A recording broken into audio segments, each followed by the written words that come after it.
I'll be interested to see where this goes and where the search brings them. Do they get scared of going with the first-time head coach? Do they look at somebody that's, been a coach before, right? Is there a coordinator out there that's been a coach? Is there a coach that might be leaving a team, right? Does the Giants want to call Pittsburgh and go, hey, we're friends, the Maras and the Rooneys, right? One of the daughters is Rooney Mara because her family is both sides, right? The famous actress where, hey, we're sick of Mike Tomlin. Hey, we'll take Mike Tomlin. We need something to go. Right? The Ravens don't go to the Super Bowl, and the Ravens go, hey, it's time to make a change. We just needed to go different ways here. Is John Harbaugh there? That makes a lot of sense. The Giant is Bill Parcells calling the Maras right now Bill Belichick. That's what my goodness. I texted Pete last night. Let's look at the odds. I said the real question. Yeah, let's look at the odds. I said the real question is how many times has Chapel Bill called the Maras today? That's what I said yesterday on one of our text chains that we were on.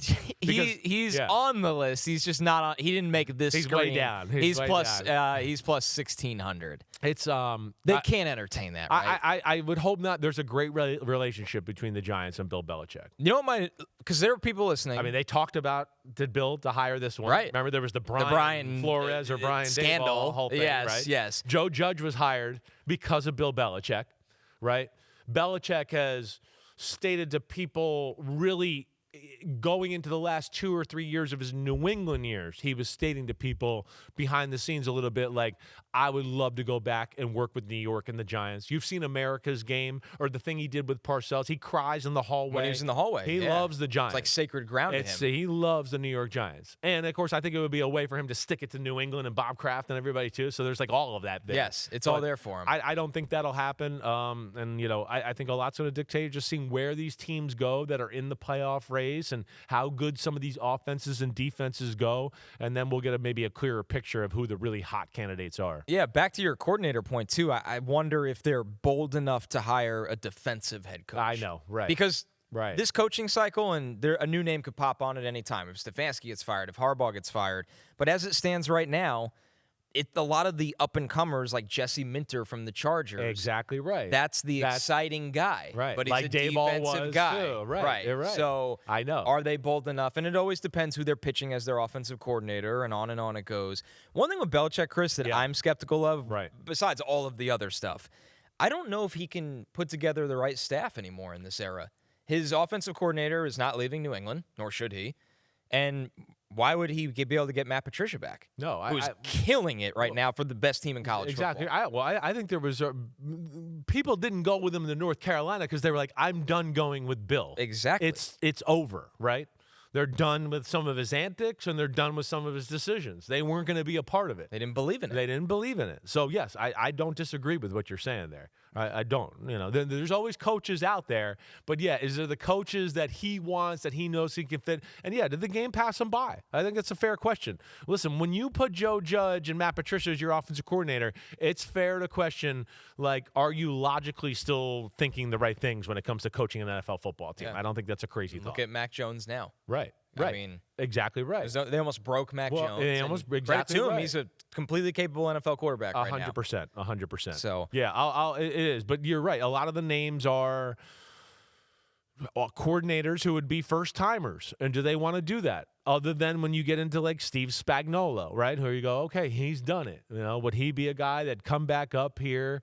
And, he's a Northeast guy to begin with. Would he want to do that? Has he learned from his last time with the Rams? I don't know. But I am going to be interested to see if they're going for the young, hot, and up-and-comer. Yeah. Or do they try to go with somebody like, hey, we need just to get our organization, all our ducks in a row. Let's go with somebody that's been there, done that a little bit, and can bring our team back to the promised land. It's funny you break it down that way because the top two guys represent one of each. Mike McCarthy has the shortest odds. He's the latter. And then the former is what you said, Clint Kubiak. Yeah. The up-and-coming offensive coordinator.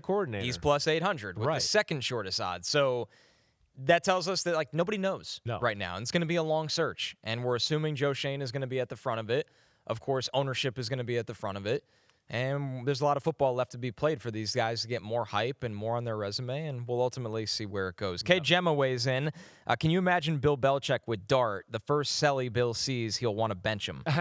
You're right. That would be quite the juxtaposition, just those two standing next to each other. It would be. Jackson trying to teach Bill Belichick the new TikTok dance he's about to do that day. That would be hilarious. DeLexicano said, too bad the Giants burned the bridge with Brian Flores when they hired Dable. I would have loved him as head coach. Yeah, I don't know if you burned the bridge. Right. All right, let's see. I mean, he's not that stupid. You offer him $9 million, $10 million a year, and he's a head coach. He might go, hey, everybody's got a price. That bridge you burned, I don't think the bridge was burned by the Giants. The bridge was burned by Belichick there. I don't think he's going to hold the Giants and make them mad or be personally mad about that to them. And he's a Brooklyn guy. I love Brian. I mean, if there was a guy that they brought out in here that I'd go fits New York, fits the attitude, could coach the team, deserves to be another head coach, went 10-6 2 years in a row, and got fired with the Miami Dolphins. And they weren't even trying to help him all the way, and they made him play and draft a quarterback he didn't want, and they made some trades behind the scenes and changed the personnel, and he was like, what? We're doing what? I don't want that guy. That was a disaster. It wasn't fair to him. I would love that right there. And I know I see that Arthur Healy here, he's saying something about Kingsbury. Yes, Kingsbury, I understand his name will be in this. I want to see how the rest of this year finishes. Yeah. I want to see it. He's definitely better than what he was with the Arizona Cardinals. Right? I understand that. But at the same time, I'm not sitting here ready to just go, oh, gosh, he's earned it. He should definitely be a head coach right now. Right? I don't know about that. So, yeah, I'd like to see a little bit more. I really like Cliff as a play caller. He's obviously a really great football coach. I don't know if he has the personality for that job. Yeah, in New York and dealing with that. It just feels like you're under a microscope in New York. It's different. Everywhere you go. I mean, everywhere you go, you're going to dinner's not the same. Going to get lunch is not the same. You know what it is up here in this area. I mean, it's a lot of people. They're obnoxious. They're loud. They love it. They hate it. They hate you. They love you. It's all of that. That's when just you got to be ready. They're right. never better. Exactly when right. Things are bad. They're never worse. Exactly right. I can tell you from personal experience. I'd go out with my dad when I was young, and if they were hot, damn, he was the king of the world. If they were losing, it was like, hey, we can't go out because we're going to get shit on as a family no matter where we go. It's crazy. Yo. Thanks for watching, homies. We are now in the NFL season here on Chris Simms Unbuttoned. Hit subscribe to get our weekly picks, game recaps, film deep dives, and much, much more. Thanks again for watching. Subscribe, rate, review. Peace out. You know where to find us.